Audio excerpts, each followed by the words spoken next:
22 octobre 2025, peuple d'Afrique, recevez nos salutations.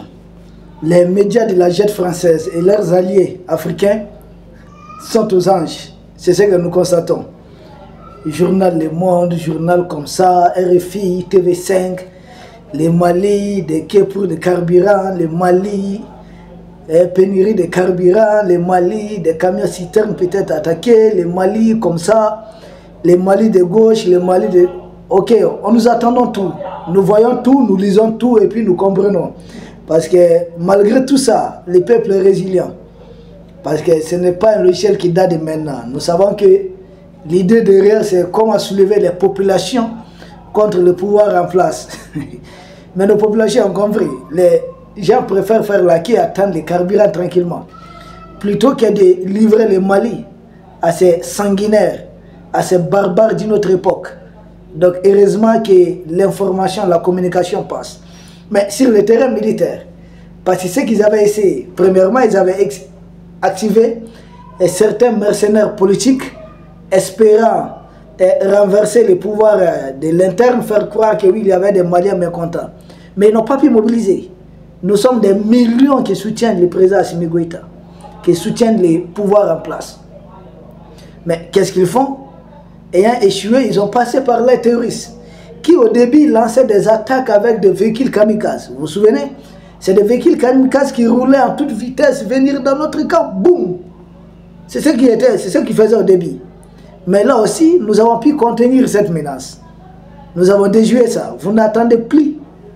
Vous vous souvenez de l'attaque de Kati? J'avais dit, mais on va tirer les leçons. Nous allons tirer des leçons. Et puis les leçons ont été tirées. Plus jamais il y a eu des attaques du genre. Nous sommes adaptés petit à petit. Et jusque maintenant, c'est quoi? Militairement, ils ont essayé. Venir s'attaquer au camp militaire et puis fuir, pouf, vous êtes rattrapé par le vecteur aérien. Et là encore, ils ont du mal. Maintenant, qu'est-ce qu'ils font? La seule alternative, la jeune française décidait d'aller jusqu'au bout, à l'image d'Emmanuel Macron lui-même, à l'image des multinationales qui sont derrière les Macron et puis autres. Ils disent aux terreurs, attaquez-vous à des camions citernes. Et ils vont essayer de médiatiser ça. On va trouver des Maliens qui vont essayer. Ils ont même ordonné aux terroristes de s'exprimer en langue bambara. Ce que les terroristes ne faisaient pas. Malgré tout ça, le peuple malien dit, nous accompagnons nos autorités. Parce que militairement sur le terrain, quand les Assimi, l'actuelle équipe arrivait, on ne contrôle pas beaucoup de localités. Maintenant, des Cailles à Kidal. On contrôle toutes ces localités. Maintenant, pour eux, il faut mener des attaques spectaculaires. Essayer de créer une sorte de psychose. Donc, quand on s'attaque à des camions citernes, on les filme, on voit filmer ou autre, on va dire, ah, c'est grave, c'est fini, l'armée ne contrôle plus rien. Or, sur le terrain, même un seul poste de sécurité, ils ne parviennent pas à prendre. Nous les cherchons, ils fuient comme des rats. Mais ils surgissent par endroit, attaquer un camion citerne là, ce n'est pas de la mer à boire. C'est pas être gazon. Maintenant, c'est ce qu'ils tentent. Et puis, ils essaient maintenant de médiatiser ça. Regardez les médias français. Mais qui attaque les camions citernes? C'est des groupes terroristes. C'est des terroristes mercenaires. Normalement, ils sont condamnés, sanctionnés par toutes les résolutions des Nations Unies. Mais quand c'est les Maliens qui attaquent, mais nous n'allons pas nous victimiser. Nous n'avons pas un peuple qui pleure sur son sort. Qu'ils en parlent, si ça peut les soulager. Mais sur le terrain, s'ils pointent leur nos abords d'un camp, ou quelque part, ils seront neutralisés. Ils s'attaquent uniquement aux civils. L'armée fait tout pour protéger la population civile. Ils s'attaquent les camions citernes. Ce qu'ils font, c'est l'assassinat même des civils. Nous comprenons tout cela. Leurs terreurs mercenaires, dorénavant, autrefois, ils disaient quoi? Non, et là, ils cherchent les militaires. Parce qu'à ce moment, on était arrivé, on n'était pas bien préparé. Depuis que l'armée est montée en puissance, on les frappe partout. Maintenant, c'est des civils qui cherchent. Et puis, ils n'ont pas honte de médiatiser. Tous ces médias-là font l'apologie du terrorisme. C'est une déception. Tous ces médias font l'apologie du terrorisme. Et ça ne les dérange pas.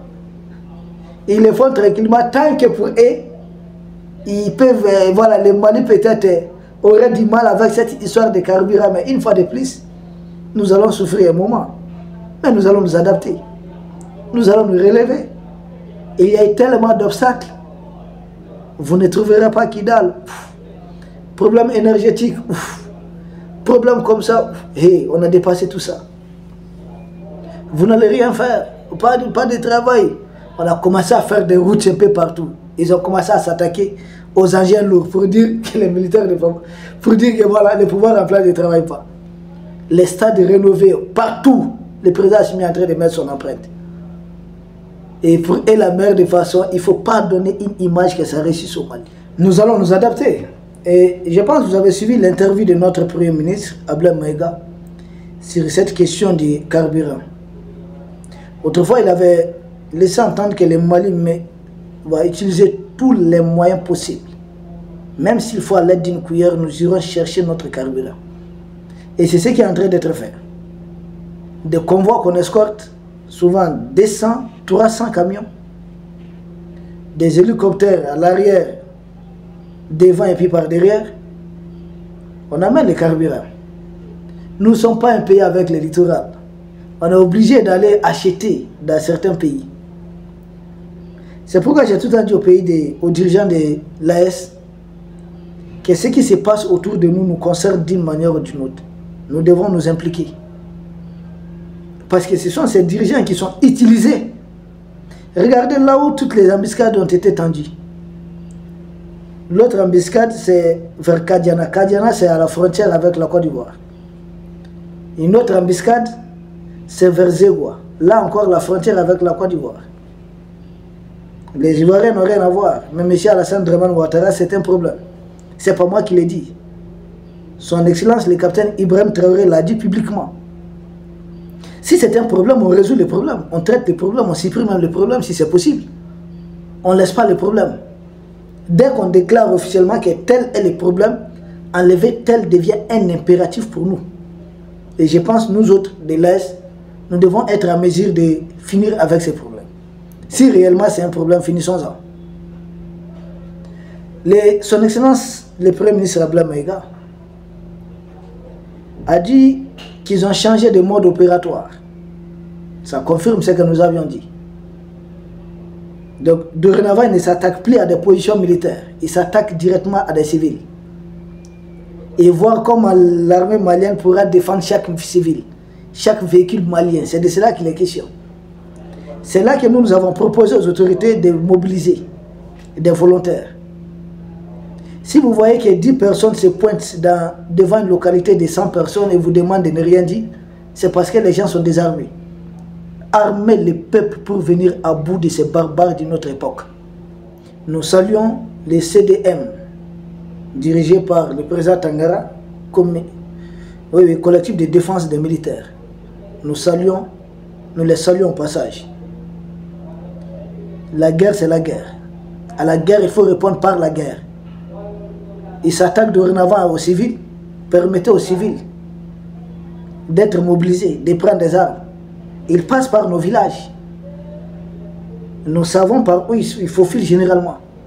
Mais le temps d'appeler l'armée, avant que l'armée n'arrive sur place, ça trouve que c'est les gens qui se déplacent en moto, ils fuient.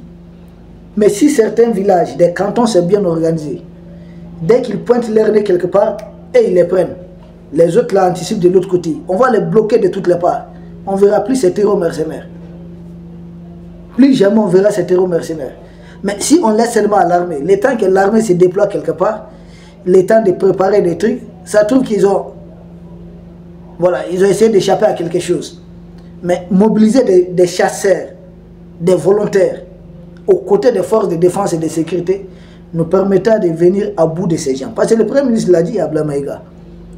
Il dit leur seul dessein, leur seul objectif, c'est la déstabilisation, c'est déstabiliser les institutions.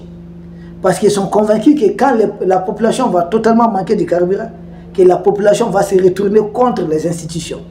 Et en ce moment, on va les choses seront déstabilisées.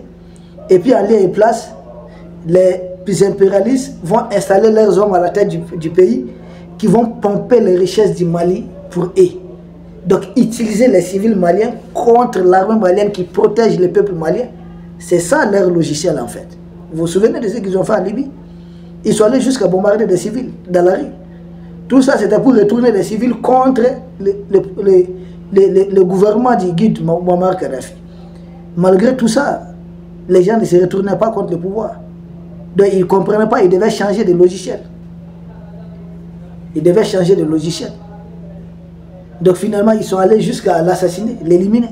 Et même cacher son corps dans le désert. Et aujourd'hui, le peuple libyen découvre, mais celui qu'on avait présenté comme dictateur, c'était lui le sauveur de la Libye.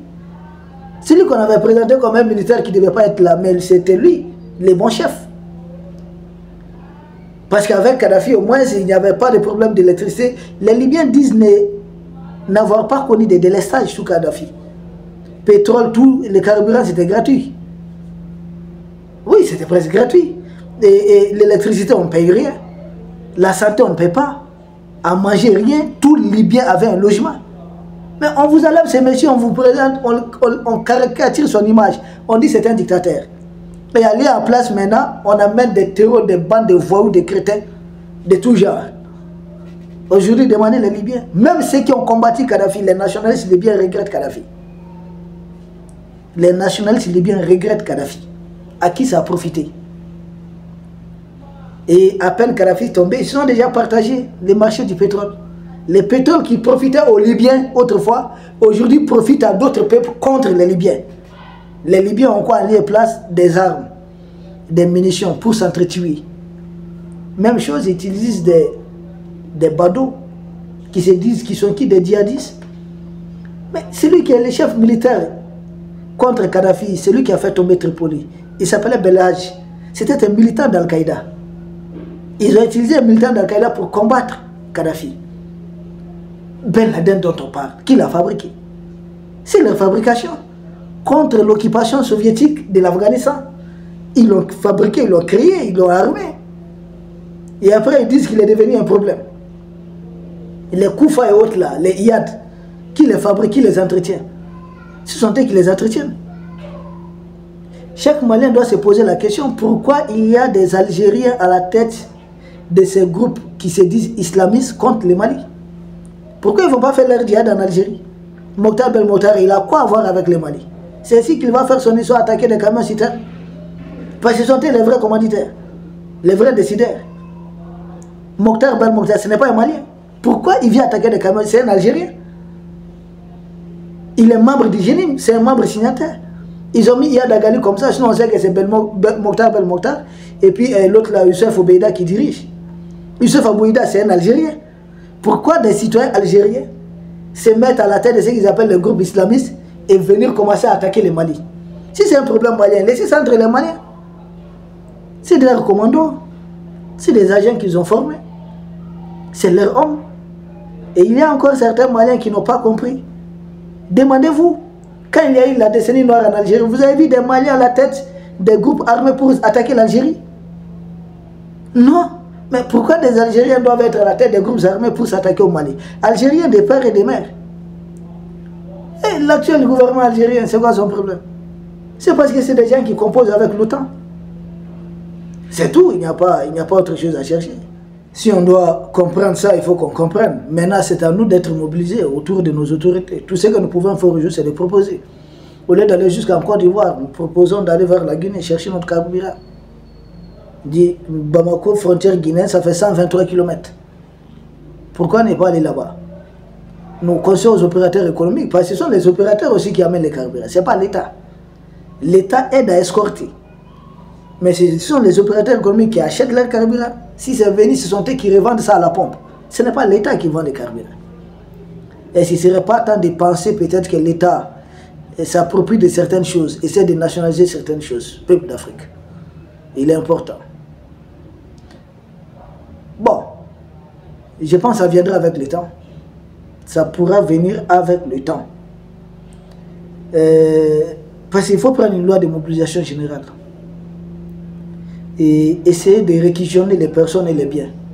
Mettre tout ça à la disposition de l'État. Pourquoi pas des militaires qui doivent conduire des camions citernes? C'est possible. Il faut que l'escorte soit 100% militaire. C'est fort possible. C'est des propositions. Beaucoup d'entre vous peuvent aussi proposer. Et toutes les propositions sont les bienvenues. nous devons les faire parvenir aux autorités compétentes. Nous devons proposer. Tout ce qu'on peut faire maintenant, c'est de proposer. Proposer pour que ça réussisse. Parce que c'est ce qu'ils veulent faire échouer ça au Mali et faire du cas du Mali une école, un cas d'école. Dissuader tout pays africain de se révolter contre les impérialistes. Ils vont dire, si vous osez, vous allez finir comme le Mali. Non, il faut que ça réussisse au Mali. Et en ce moment, toute l'Afrique va se révolter. Il faut que ça réussisse dans l'espace AES. À ce moment, toute l'Afrique doit vouloir faire comme l'AES. Parce que notre réussite est en soi une communication. Les gens vont comprendre, vont dire, mais pourquoi tout le monde a combattu ces gens, maintenant ils sont totalement souverains. Personne ne met sa bouche dans leur histoire. Ils ont fait l'élection, ils ne l'ont pas fait, ça n'engage personne.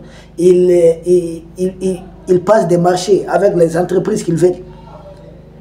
Tant qu'ils tirent leur profit et que leur souveraineté n'est pas atteinte. C'est des gens qui font des profits avec. Pourquoi ne pas faire comme le Mali, comme le Burkina, comme le Niger? Nous allons inspirer d'autres pays africains. C'est pourquoi il faut que ça réussisse ici. Coûte que coûte, vaille que vaille. Et ils mettent aujourd'hui tout leur poids sur le Mali. Si je pense, la force unifiée de l'AES, cette histoire de carburant qu'ils veulent utiliser, doit pouvoir aussi faire quelque chose.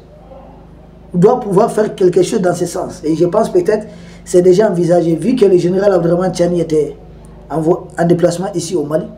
Je pense qu'il y a des choses qui sont envisagées. Donc même au niveau de l'AES, il y a une solution. L'AES peut faire quelque chose. Au lieu d'attendre qu'ils nous prennent un à un, nous sommes mis ensemble pour une défense collective, une défense mutuelle. Et je pense que c'est maintenant. Parce que cette histoire de carburant, c'est vraiment un enjeu. C'est très sérieux. Nous devons y répondre parce que j'ai lu les médias propagande de la France, ils disent que le Mali tarde à réagir. Oui, nous allons réagir. Mais nous allons réagir de la belle manière, de la meilleure des façons. Il faut approvisionner le pays coûte que coûte en carburant. Vaille que vaille. Même s'il faut mobiliser des volontaires. Chaque convoi qui arrive, 1000 volontaires à moto, des deux côtés des routes. On traque les terroristes. C'est-à-dire qu'il y a déjà des volontaires qui prennent 5 km de devant. Les autres sont en arrière jusqu'à des 5 km. Des deux côtés des routes, on doit pouvoir faire quelque chose. Et c'est possible. Peuple d'Afrique, nous pouvons venir à bout. Mais nous devons proposer. Des volontaires. Solution avec les volontaires. Et les chasseurs. Oui, les pays de l'AES. Et d'autres partenaires internationaux qui peuvent nous aider. Aussi, c'est possible. Parce qu'il faut que ça réussisse. Si ça réussit ici, toute l'Afrique va se libérer. On ne le souhaite pas. Si ça ne fonctionne pas, ils vont décourager tout le reste de l'Afrique. Donc l'enjeu est majeur. Ça dépasse le Mali, ça dépasse l'AES. L'enjeu est africain. Et je suis convaincu que nous allons réussir. Parce qu'ils ont frotté à des gens qui ne reculent jamais. Et nous n'allons pas reculer. Peuple d'Afrique, nous vous remercions et nous espérons vous retrouver demain pour un autre sujet au sommet de l'actualité. Merci.